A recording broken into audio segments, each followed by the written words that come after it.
하나님 말씀은 사무엘하 24장, 사무엘하 마지막 장입니다. 제 성경은 505페이지입니다. 구약성서 505페이지 사무엘하 24장입니다. 전 장인데 저희들 9절까지만 같이 읽겠습니다. 같이 읽습니다. 여호와께서 다시 이스라엘을 향하여 진노하사 그들을 치시려고 다윗을 격동하시사 가서 이스라엘과 유다의 인구를 조사하라 하신지라. 이에 왕이 그 곁에 있는 군 사령관 요압에게 이르되 너는 이스라엘 모든 지파 가운데로 다니며 이제 단에서부터 브알세바까지 인구를 조사하여 백성의 수를 내게 보고하라 하니 요압이 왕께 아뢰되 이 백성이 얼마든지 왕의 하나님 여호와께서 100배나 더하게 하사 내 주 왕의 눈으로 보게 하시기를 원하나이다. 그런데 내 주 왕은 어찌하여 이런 일을 기뻐하시나이까 하되 왕의 명령이 요압과 군대 사령관들을 재촉한지라. 요압과 사령관들이 이스라엘 인구를 조사하려고 왕 앞에서 물러나 요단을 건너 갓 골짜기 가운데 성읍 아로엘 오른쪽 곧 야셀 맞은 쪽에 이르러 장막을 치고 길르앗에 이르고 닷딤 후시 땅에 이르고 또 다냐안에 이르러서는 시온으로 돌아 두로 경관 성에 이르고 히비 사람과 가나안 사람들의 모든 성읍에 이르고 유다 남쪽으로 나와 브알세바에 이르니라. 그들 무리가 국내를 두루 다나 9달 20날 만에 예루살렘에 이르러 요압이 백성의 수를 왕께 보고하니 곧 이스라엘에서 칼을 빼는 담대한 자가 80만 명이요 유다 사람이 50만 명이었더라. 아멘. 성경에 보면 하나님께서 항상 징계하실 때에 죄가 관영했을 때 하나님께서 멸하셨습니다. 그러니까 하나님께서는 멸하실 때 갑자기 멸하시지 않으시고 항상 기다리시는 거예요. 죄가 가득 찰 때까지 기다렸습니다. 그러니까 죄가 가득 찰 때까지는 시간이 있는 것이죠, 사실적으로. 그런데 하나님께서는 죄의 종이 죄를 지을 때는 기다리지 않습니다. 즉각적으로 하나님께서 심판하십니다. 우리가 잘 알고 있듯이 하나님의 법궤를 옮길 때 하나님의 법궤에 손을 댔던 웃사, 그리고 초대교회 때에 하나님의 돈을 거짓말했던 아나니아와 삽비라, 이런 경우는 그 자리에서 바로 하나님께서 징계하시고 즉사했습니다.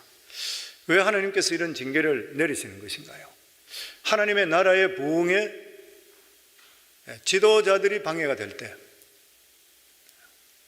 하나님의 부흥의 역사가 일어날 때, 그리고 교회를 깨끗이 하고 정결하게 해야 될 때에 하나님께서는 이러한 주의 종들, 바로 서지 못한 지도자들은 하나님께 즉각적으로 심판해 버리십니다. 그리고 나서 모든 사람들이 잘못됐을 때, 그때는 하나님께서는 그것이 하나님의 기준에 찰 때까지 그냥 기다리시는 것이요, 그리고 결과적으로 죄가 가득 차게 될 때에 멸망시켜 버립니다. 소돔과 고모라와 마찬가지로. 그렇기 때문에 우리들은 살아갈 때 작은 일에 대해서 하나님께서 우리들에게 진노하시고 징계하실 때, 그리고 또한 교회가 어떤 조그마한 어려움 때문에 함께 모여서 기도할 때, 이때는 하나님께서 부흥을 주시기 위해서 기회를 주시는 거라 생각하시면 돼요. 하나님께서는 마지막 멸하실 때는 기회까지도 없어지는 것입니다. 오늘 본문의 말씀을 읽어보면, 전체를 다 읽어보면 이해하기 어려운 것들을 보게 됩니다. 다윗이 인구조사를 했습니다. 그런데 하나님께서 이 인구조사한 것이 하나님께서 기뻐하지 않으셔서 다윗에게 3가지 중에서 징계를 하나 택하라, 그렇게 말씀합니다. 우리가 생각할 때는 얼마든지 왕이 인구조사할 수가 있는 것이에요. 그런 것들을 통해서 세금도 매길 수가 있는 것이고, 또 군인들도 더 차출할 수가 있는 것입니다. 그런데 하나님께서는 3일 만에 연병으로 인해서 이스라엘 백성, 전염병으로 인해서 이스라엘 백성들이 7만 명이나 죽는 그러한 재앙을 내리면서 사무엘하가 끝을 맺습니다. 그리고 나서 열왕기 상으로 들어가면서 다윗이 죽게 되고 사무엘이 왕위가 서는 것. 그래서 원래 성경은 이 사무엘 상하 그리고 열왕기 상하는 한 권으로 되어 있답니다. 후세에 들어서 이 권수를 네 군으로 나눴던 것입니다. 오늘 이 성경에 보면 다윗은 나라를 잘 다스리다가 어느 날 갑자기 이스라엘에 전쟁이 나갈 수 있는 인구가 몇 명이나 될 것인가 이러한 조사를 해야 되겠다는 충동을 받게 되는 것이에요. 그런데 이 인구조사에 대한 충동이 얼마나 강하게 왔든지 다윗의 신하들이 반대하는데도 불구하고 상당한 기간이 걸리는데도 불구하고 그 일을 꼭 해내라 그랬습니다. 결과적으로 군대 사령관들, 장관들이 나서서 10개월이라는 시간이 걸리면서 이러한 인구를, 명수를 모두 다 카운트했습니다. 그 말씀이 오늘부터 나옵니다. 우리 1절부터 2절 저희들 같이 읽습니다. 여호와께서 다시 이스라엘을 향하사 진노하사 그들을 치시려고 다윗을 격동시키사 가서 이스라엘과 유다의 인구를 조사하라 하신지라. 이에 왕이 그 곁에 있는 군사령관 요압에게 이르되 너는 이스라엘 모든 지파 가운데로 다니며 이제 다한에서부터 부활새벽까지 인구를 조사하여 백성의 수를 내게 보고하라 하니. 다윗이 지금 인구 조사한 그런 때가 언제인지는 정확하게 모릅니다. 이 시대, 지금 우리 성경에 나왔는 다윗의 마지막 그 시대가 될지 어떨지는 정확히 모른다 그래요. 그런데 그때가 전쟁이 없었던 그런 평화로운 시기였든지 아니면 다윗이 한창 힘을 받고 다른 나라들 점령하고 있을 때 가장 왕성할 때인지 정확히는 알 수가 없습니다. 그런데 일반적으로 이야기할 때는 가장 다윗이 왕성하게 일어날 때가 아니었나 그렇게 이야기하고 있습니다. 왜냐하면 다윗이 하고 있는 전쟁이라는 것은 실제적으로 하나님께서 이스라엘 백성들과 전쟁할 때는 정복하기 위해서 전쟁시키지 않습니다. 악한 나라를 멸하기 위해서 전쟁하지 상대편을 침략해서 영토를 넓히기 위해서 하나님 전쟁하시게 그렇게 만드시지를 않았던 것이에요. 그런데 다윗이 자꾸만 전쟁을 하다 보니까 정복욕이 생기기 시작하는 것이에요. 뭐를 하나를 갖다 보면은 자꾸만 갖고 싶은 그런 마음 갖는 것과 마찬가지로 전쟁을 하면 자꾸 승리하다 보니까 다윗은 정복욕이 생기면서 자기들의 군사가 대간절 몇 명이나 되는지 우리가 얼마나 강한지 이걸 파악하기를 원했던 것이에요. 보면 자기도 모르는 사이 욕심이 들었던 것이죠. 왜냐하면 이스라엘이라 하는 것은 하나님께서 왕이 되시고 힘이 되시고 하나님께서 병마가 되시죠. 이스라엘은 병마를 두지 말라 그랬잖아요. 그런데도 불구하고 전쟁을 하면서 이런 마음이 들었던 것이에요. 그래서 우리들도 이 세상에 살다 보면 그런 마음이 들 때가 있는 게 뭐냐면은 하나님의 인도하심을 따라서 어떤 사업을 하게 되고 기회를 주시게 될 때 잘 되게 되면 또 조금 넓히게 됩니다. 조금씩 이렇게 넓히다 보면 어느 순간에 욕심이 자기를 잡아버려요. 욕심이 자기를 잡아버리면 나중에 가서는 사업에만 그냥 몰두해버려요. 하나님 이름 빼버리고 거기에 집중해버리는 것이에요. 그러다 보면 방대하게 버리다 보면은 거대한 빛을 끌어들이는 그런 경우도 있게 되고 이런 것 때문에 한순간에 망해버리는 그런 일들이 생길 수가 있는 것과 마찬가지인 것이에요. 그렇기 때문에 저희들은 항상 믿는 사람들은 무엇이든지 크게 하려고 그러면 결단하셔야 됩니다. 뭐냐면 이것이 내가 하나님 뜻을 따를 것인가 아닌가를 확실하게 결정할 수가 있어야 돼요. 만약에 자기 욕심과 야망을 따라가게 된다면 믿는 사람은 반드시 실패합니다. 실패할 수밖에 없는 것이죠. 그래서 다윗은 실제적으로는 더 큰 전쟁을 하기 이전에 인구조사 때문에 하나님께 채찍을 맞게 되는 것입니다. 그런데 오늘 성경에 보면 다윗이 이런 충동을 받게 됐던 그 이유가 뭐냐면 이스라엘의 죄 때문이라 그렇게 말씀하고 있습니다. 그래서 이스라엘의 죄가 관영했을 때에 하나님께서 다윗을 통해서 인구조사하도록 만들었는 것이에요.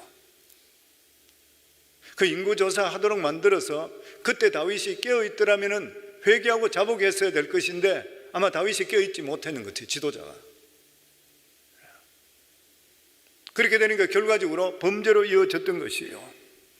다시 말하면은 이스라엘 백성들이 무슨 죄를 졌는지는 정확하게 나와 있지 않지만 이스라엘 백성들이 죄를 많이 지었던 것이에요. 이러한 죄가 많아졌을 때에 하나님께서 다윗의 분별력을 흐리게 만드는 것이에요. 정확한 죄는 모르지만 다윗이 그 죄에 대해서 올바른 자세를 갖지를 못했던 것이요. 그런데 일반적으로 신학자들이 이야기할 때에 이스라엘 백성들이 어떤 죄를 졌냐 하면은 사울 왕을 따랐던 사람들, 다윗이 헤브론에서 7년 동안 왕으로 된데도 불구하고 그를 왕으로 섬기질 않았습니다.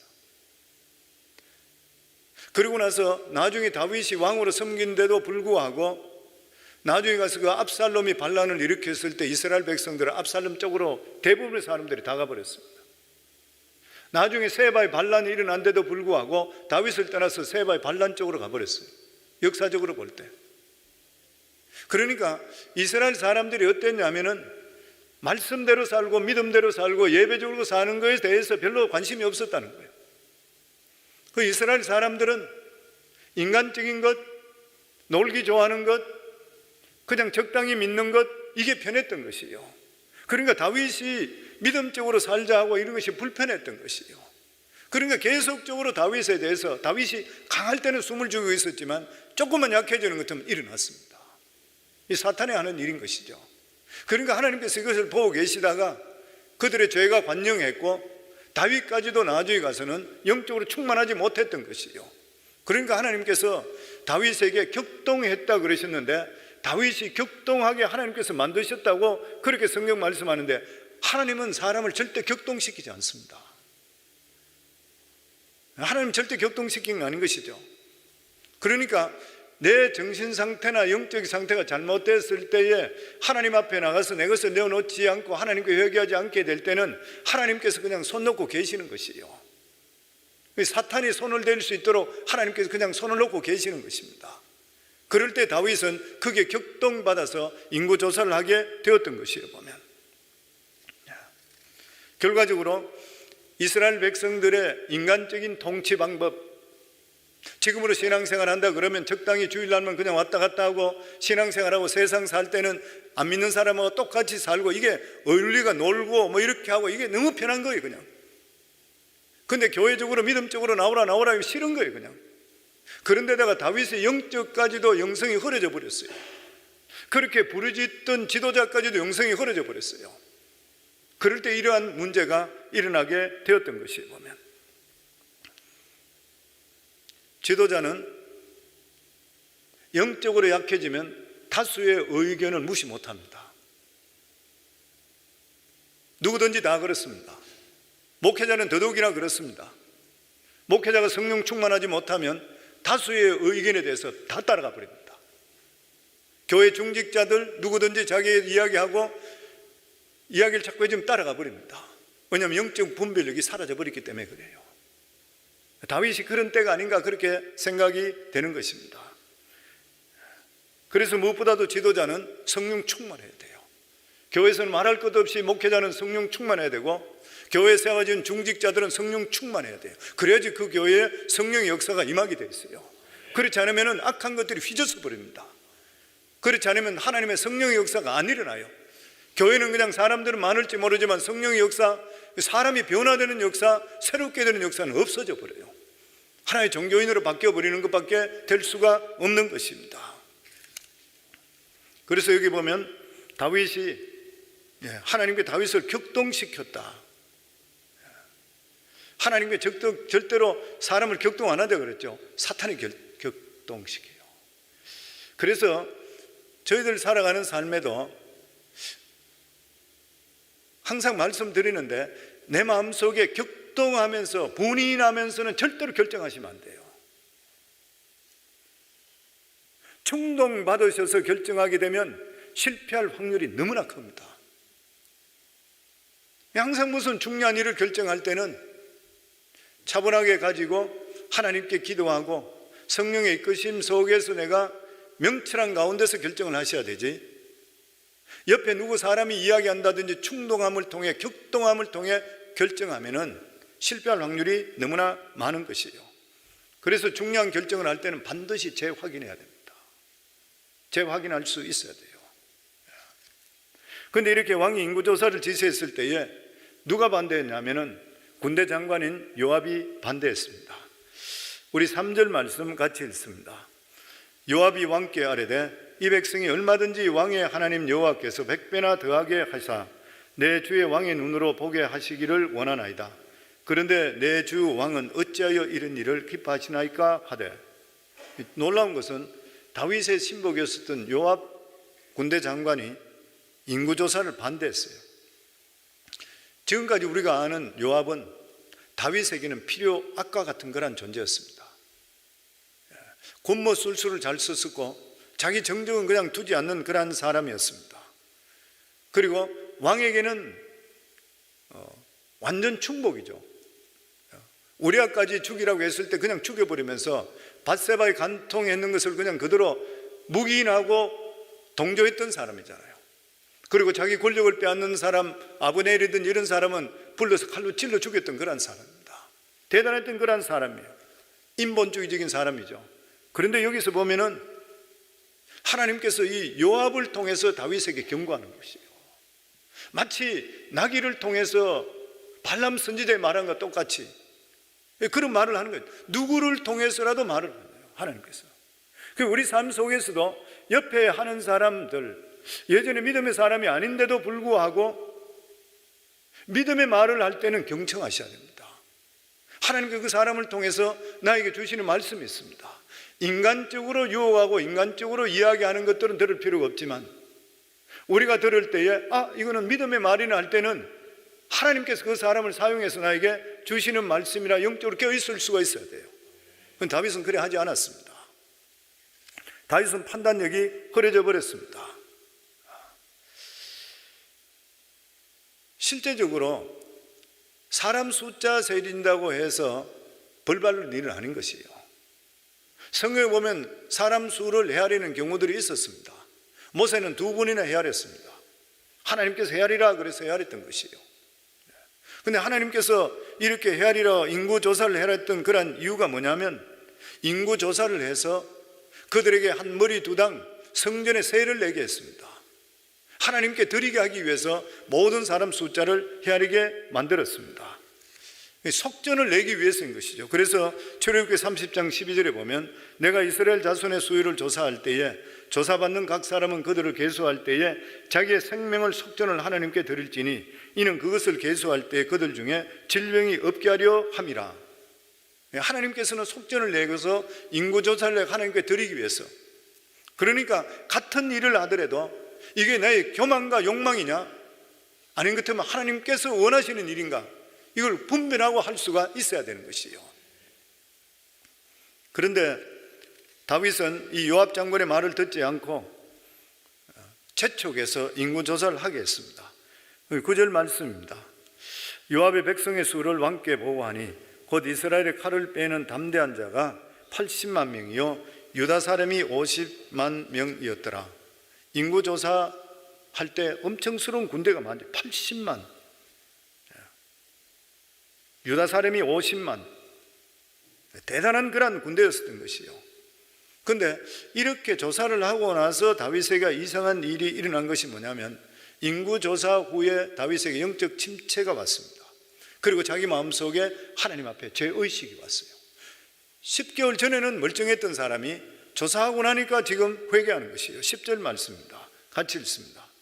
다윗이 백성을 조사한 후에 그의 마음에 자책하고 다윗이 여호와께 아뢰되 내가 이 일을 행함으로 큰 죄를 범하였나이다.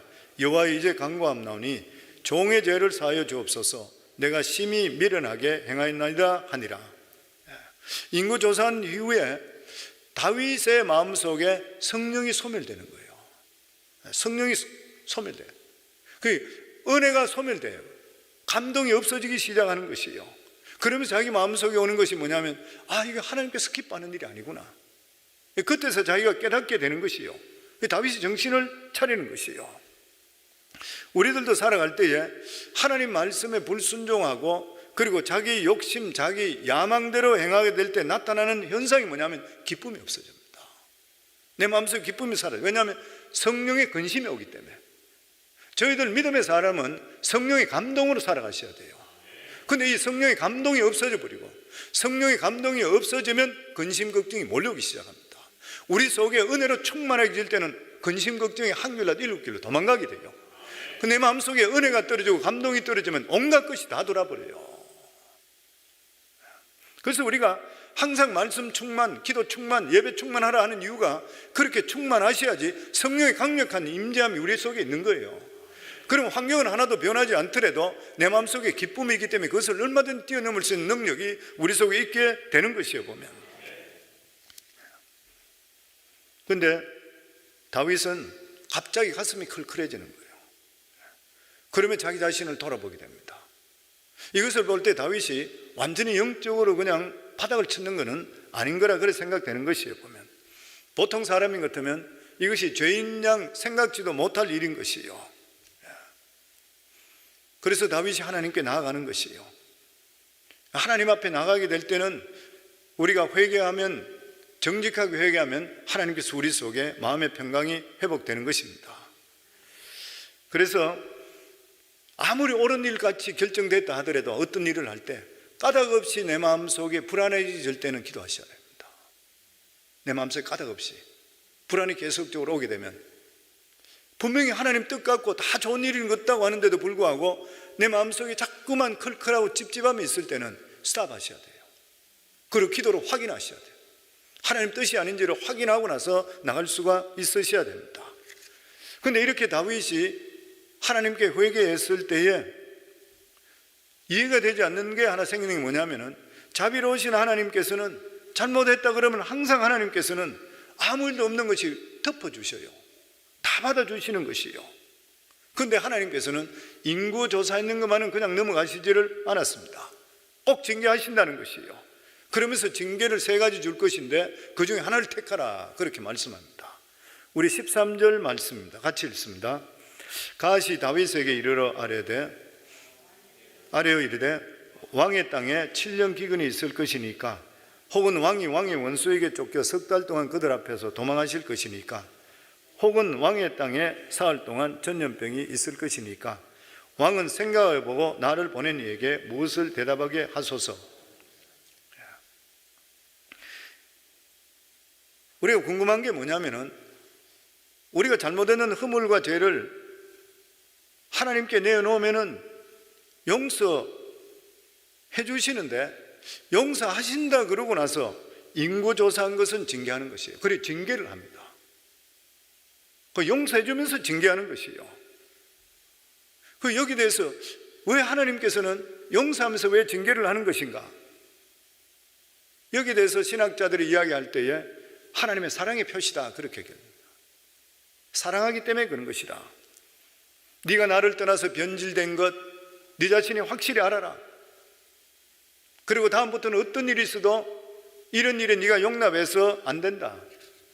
왜냐하면 너는 나에 대해서 살아야 되고 너는 내 것이기 때문인 것이라. 그래서 하나님께서는 사랑하는 자에게 중요한 것을 빼앗아갈 때 있습니다. 그리고 아무리 달라고 하는데도 불구하고 안 주는 그런 경우들이 있습니다. 이것은 하나님께서 우리가 다시 한번 새로워지기 위해서, 하나님을 더 바라보기 위해서 하나님의 다시 우리에게 대한 사랑하는 하나의 방법이 되는 것이 보면, 아마 다윗은 이러한 인구조사를 통해 자기가 얼마나 강성하다는 것, 이거를 자기 자신이 알기를 원했던 것 같아요, 보면. 그런데 하나님께서는 다윗을 무참하게 징계하시면서 끝까지 하나님의 종 다윗으로 남기를 원하고 계셨습니다. 마치 사도 바울을 몸속에 가시를 둔 것 같이, 사도 바울 같은 사람은 수많은 사람들의 병을 고쳤어요. 근데 자기 병은 고침받지 못했습니다. 하나님께 3번이나 간구했지만 네 은혜가 내게 족하도다. 그리고 그 가시를 그냥 그대로 뒀습니다. 왜냐하면 그 가시 때문에 겸손함을 통해 하나님께 배척받지 않기 때문인 것이요. 우리 삶에도 똑같습니다. 저희들 삶 속에 어려움이 있다면 그 어려움을 부여잡고 연약함을 알고 하나님께 매달림을 통해서 우리가 교만해지지를 않는 것이요.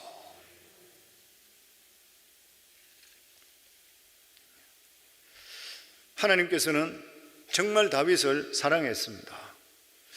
그래서 징계를 내리면 그냥 징계를 내리면 되는데, 그냥 징계를 내리지 않고 다윗에게 물어봅니다. 네가 징계는 꼭 받아라. 그리고 이 징계를 통해 너에게 유익을 가지라. 이 3가지를 이야기했을 때에 다윗은 3일의 온력을 택했습니다.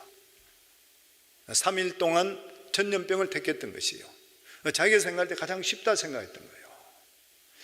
하나님의 징벌 3가지인데 3일 동안 전염병 잠깐 퍼진다 해보니까 이게 뭐 그렇게 대수겠나, 이게 가장 약할 것이라 그렇게 생각했습니다. 하나님의 징계에 대해서 사람들이 착각하는 경우들이 너무 많이 있어요. 이 세상에 때리는 매는 아무것도 아니에요. 하나님께 매 한번 맞아보신 분은 뼛속 깊이 들어갑니다. 우리가 매 맞지 말아야 되지, 하나님께서 매를 한번 드시면 완전히 그냥 정신 바짝 차리도록 정말 아프게 때리셔요, 하나님께서는. 우리 14절부터 15절입니다. 같이 읽습니다. 다윗이 갓에게 이르되 내가 고통 중에 있도다. 청하건대 여호와께서는 긍휼이 크시니 우리가 여호와의 손에 빠지고 내가 사람의 손에 빠지지 아니하기를 원하노라 하는지라. 이에 여호와께서 그 아침부터 정하신 때까지 전염병을 이스라엘에 내리시니 단에서부터 부알세바까지 백성의 죽은 자가 7만 명이라. 단이 제일 북쪽이잖아요. 그 이스라엘 전 지역 쪽에 3일 만에 죽은 자가 7만 명이라. 다윗은 하나님께서 조금 쳐다가 봐주실 거라 생각했어요. 하나님에는 너무 무서워서 백성 7만 명이 죽게 됩니다. 성도님, 그래서 우리가 하나님을 통해서 당하는 어떤 매를 통해서 당하는 징계 중에서 가장 고상한 것이 뭐예요? 경제적인 고통입니다. 경제적인 고통입니다. 경제적인 고통은 내가 그냥 돈이 없어서 어려워요. 사회생활 할 때 마음대로 할 수 없는 것, 그렇지만 경제적으로 어렵고 가난할 때 신앙적으로는 유익될 게 너무 많아요. 근데 만약에 자녀를 쳐보세요. 자녀가 병들어 보세요. 아니면 자녀가 변나가 보세요. 나쁜 길로 가보세요. 돈이 문제겠습니까? 억만금이 있더라도 자식하고 어떻게 바꿀 수 있어요? 왜냐하면 한 세상 살다가 끝나버린 것이 인생인데, 두고 가는 후세들인데 그 아픔 말로 할 수 없는 것이요. 그래도 안 되고 마지막에 치는 게 뭐예요? 건강을 쳐버립니다. 아무리 주먹을 믿으라, 큰 소리 치고 다 하는 사람도 자기 병 쳐버리면 쓰러져버리면 끝나버리는 거예요. 건강 쳐버리면 언제 죽을지 모르는 위기가 생기는 것입니다. 그래서 신앙생활 하면서 경제적으로 힘든 것은 가장 고상한 것이구나. 하나님께 절대 불평하면 안 돼요. 삼시세끼 먹고 그래도 일용할 양식이 있으면 우리가 구원해 주신 하나님께 감사하고 우리가 겸비하는 그런 시간을 가질 수가 있으셔야 돼요. 그 성도는 팬데믹이나 이런 것들을 통해서 저희 교회 팬데믹을 해서 병으로 고생을 크게 하는 사람은 별로 없습니다, 우리 전 교인 중에서. 그런데 경제적으로 힘든 분들은 제법 이야기를 제가 들어요. 아마 여러 가지 힘든 분도 계시겠죠. 그런데 하나님께서는 반드시 그 팬데믹 물질적인 고통은 가장 작은 것으로 생각하고 이것을 통해 신앙의 유교를 갖기를 주의 이름으로 축원합니다. 그리고 하나님은 반드시 회복시켜 주십니다. 우리가 생각하지 못하는 길로 하나님께서는 이루어 주시요. 왜냐하면 어렵고 힘들 때에 우리 믿음을 시험하시기 때문에 그래요. 항상 우리는 어렵고 힘들 때 하나님께서 믿음을 달아봅니다. 그리고 나서 하나님께서 한 단계 생각하지 못하는 업그레이드 시켜 축복해 주셔요. 그런데 이번에 특별히 다윗에게 가서 하나님 말씀을 전했는 그러한 선지자가 누구냐면 갓 선지자입니다. 선견자라기도 선지자, 똑같은 말이죠. 갓 선지자라는 사람. 그동안 다윗 주변에 있던 선지자는 누구였습니까? 나단이었습니다. 끝까지 나중에 보면 솔로몬이 왕 세울 때도 나단 선지자가 있었어요. 밧세바에서 우리아를 죽이고 이랬을 때도 나단 선지자가 나왔다. 그러니까 나단은 항상 주위에 있었던 거예요. 그런데 이번에는 갓 선지자가 나왔습니다. 이 갓 선지자가 누구냐면 다윗이 사울 왕을 통해서 도망 다닐 때 아둘람 골짜기에서 도망 다니면서 10년 동안 도망치고 광야에 고생하고 할 때에 그에게 와서 말씀을 전해주면서 다시 유다 땅으로 돌아가라고 전했던 선지자가 누구냐면 갓 선지자입니다. 이 갓 선지자가 정말 세월이 많이 걸렸어요. 옛날 고생할 때와 지금 왕으로서 한참 올라가고 있을 때요. 세월이 많이 흘렀는데 하나님께서 갓을 통해서 다윗에게 말씀을 전합니다. 그래서 여기에 대해서 주경학자들이 이야기할 때에 갓 선지자가 이렇게 왔다고 하는 그러한 뜻들은 하나님께서 다윗을 보고 옛날에 광야에서 골짜기에서 도망치며 그럼에도 불구하고 여호와는 나의 목자시니 하나님께 찬양했던 그 다윗의 신앙이 어디 갔느냐는 거예요. 곤란하고 힘들 때 하나님을 그래 찾았는데 너희는 지금 이렇게까지 나라가 영토가 다나에서 부활세발까지 전체 이렇게 커졌는 그러한 영토 속에 가질 거 다 가지고 있는데도 불구하고 너는 하나님에 대한 그 마음이 어디 갔느냐는 거예요. 저희들도 살아갈 때 마찬가지입니다. 하나님께 지금 여기 말씀하는 것은 너희들의 첫사랑이 어디 갔느냐는 것이에요. 이것은 우리가 죽을 때까지 끊임없이 우리 자신을 돌아보아야 될 하나님 말씀이에요. 목회자는 저도 마찬가지고, 저도 예전에 하나님께 은혜 받았을 때 그렇게 울고 하나님 감사하고 눈물 흘리고 그랬던 그 눈물이 어디 갔느냐는 거예요. 이것은 우리가 매일매일 우리 자신을 돌아봐야 돼요. 보면 하나님께서 각 선지자를 통해 그렇게 말씀하시는 것이에요.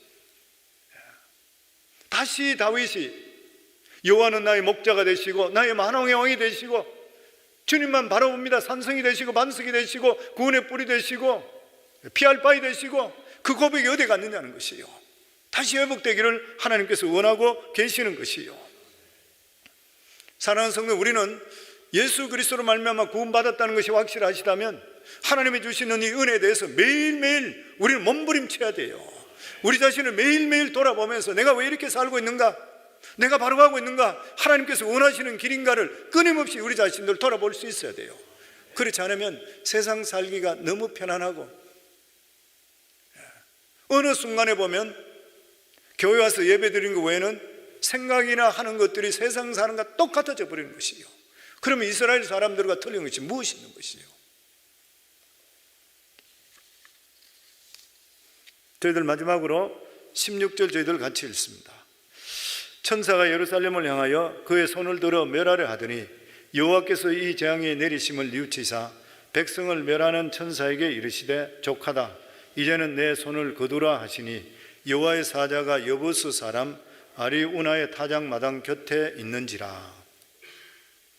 보통 천사는 눈에 안 보여요. 그런데 여기 보면 예배의 천사가 눈에 보입니다. 그러니까 다윗은 이 전염병으로 치는 재앙의 천사를 보게 되는 거예요. 그리고 하나님께서는 무엇을 하시고 후회하는 그런 분이 아니시잖아요. 그런데 한 번에 7만 명이나 죽는 것을 보고 하나님께서 너무나 가슴 아팠다는 거예요. 그 하나님께서는 죄로 말미암아 죽어야 되는데도 마땅한데도 불구하고 그 사람들까지도 하나님께서 아파하시는 것이에요. 우리가 이것은 요나 선지자를 통해서 니느웨 성을 보면 알잖아요. 니느웨 성을 망해야 돼요. 사람들 다 죽어야 돼요. 그럼에도 불구하고 하나님께서 요나 선지자를 통해서 보내주면서 좌우를 분별 못하는 어린아이 12만 명이 있지 않냐. 요나 선지자가 그렇게 이야기했잖아요. 그러니까 하나님 뜻이 무엇인 것이에요? 하나님의 꿈이라는 것은 바로 땅 끝까지 복음을 증거해서 믿지 않는 자가 하나님 뜻 가운데 돌아오는 것이에요. 그래서 그런 말이 있잖아요. 전도는 하나님 마음이고 선교는 하나님의 꿈이다. 왜냐하면 땅 끝까지 이르러 제자 삼으라 그랬으니까. 그래서 우리 삶에는 항상 초점이 하나님의 마음을 가지면은 주인 사람 복음을 증거하셔야 되고, 하나님의 꿈과 비전을 이루려고 그러면은 선교를 하면서 수많은 사람들을 보내서 땅 끝까지 복음을 증거하셔야 돼. 그러면 하나님께서 우리를 해 주시게 되어 있는 것이에요. 보면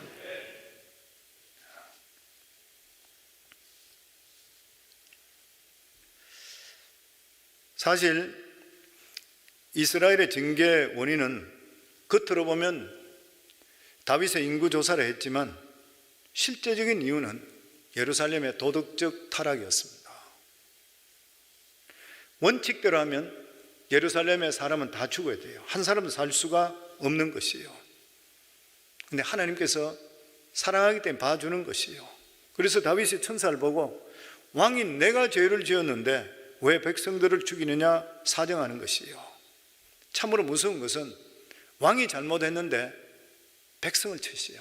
물론 백성이 죄를 지었다 하더라도 왕이 깨어서 하나님께 기도했더라면 백성이 그런 고통을 당하지를 않는 것이요. 저는 이런 말씀 보면은, 저는 목회자고 뿐만 아니라 교회 지도자들 누구든지 간에 지도자의 책임이 너무 무거운 거예요. 정말 무서운 일입니다.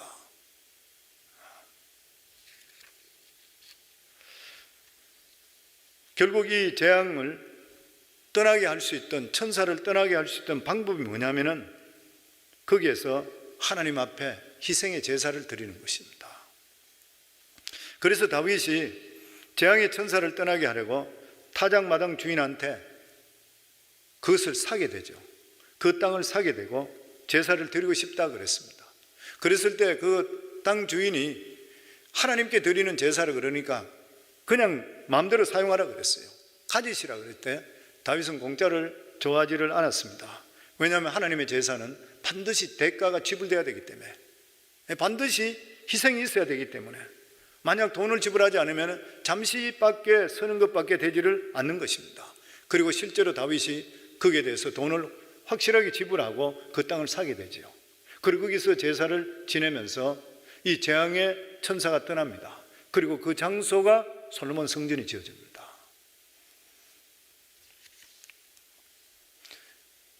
명령을 해도 안 떠나고 사정을 해도 떠나지 않던 천사가 하나님 앞에 제단을 쌓을 때에 소리 없이 그것에 떠나가 버렸습니다.